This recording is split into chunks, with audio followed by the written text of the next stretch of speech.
Trade Desk Q1 earnings came out Monday morning. They beat expectations, but the stock is down 22% at the time of this recording. Revenue climbed 37% compared to the year earlier. Operating income is down a fair bit, 28%. They kept customer retention rates over 95%. Overall, the company beat its own expectations for Q1, but Wall Street was hoping for better results. Alphabet, Roku, and Facebook had big quarters recently, so investors were expecting Trade Desk to beat estimates by a wider margin. That's fair. The shares tripled last year as advertisers shifted to digital channels, so expectations were high. The company did good, but just not good enough for investors, as they are now more concerned about its lofty valuation. Trade Desk updated their guidance for Q2. They expect revenues of 259 million to 262 million versus the 251 million consensus, and adjusted EBITDA of at least 84 million, for whatever that's worth. Everyone knows how I feel about adjusted figures. They also announced a 10 for 1 stock split. I quite like that.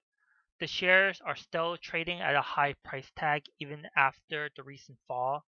It costs two pairs of Yeezys for one share of the company. That's money I don't like to spend all at one time. That pretty much covers everything I wanted to mention. Now let's go into my valuation for the company. For the people who don't know, this company provides a tech platform to buyers of advertising to help them allocate and monitor their ad budgets across multiple channels. The company continues to boost its revenues and profits time and time again. However, there's a big elephant in the room.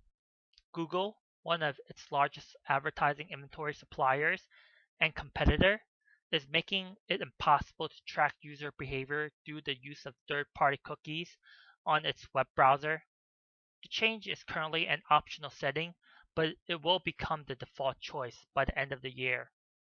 For now, third-party cookies can still be used to collect and share user behavior data. Most of the people I know don't touch their browser settings, so not much has changed at the moment. That will all change once it becomes the default option for everybody. This constitutes a massive risk for ad buying technology companies whose core services rely on detailed user behavior data. Trade Desk started to develop alternative tracking methods, Unified ID to replace cookies, but Google has promised not to replace the old cookie system with any other browser-based tracking system. Google instead proposed a new application programming interface that lets content publishers collect user data and then share it with selected advertising solutions in a privacy-focused form. This is still under development, and Google plans to test the system in the summer. It is still unclear which direction the industry is going, but it looks like ad companies still have a path forward. Green, the CEO of Trade Desk, pointed out in a blog post that cookies going away was something that they have known for some time now. While there is reason to be concerned, he explained that cookies only impact the browsing internet, which is about 20% of data driven ads. He also explained that cookies don't impact the fastest growing areas of digital advertising, such as CTV. Consumer logins provide a mechanism to provide customized viewing experiences and better ad targeting, and those don't rely on cookies. eMarketer estimates digital ad spending will rise to 525 billion by 2024 from 333 billion in 2020. Trade Desk would benefit given its position as a demand side only platform. I assume that their revenue would continue to grow by 30% for the next 5 years and slowly approach the risk-free rate by year 10, and that they will maintain their operating margins adjusted for the capitalization of R&D, which is 26%. their tax rate will approach the marginal tax rate of 25% by year 10.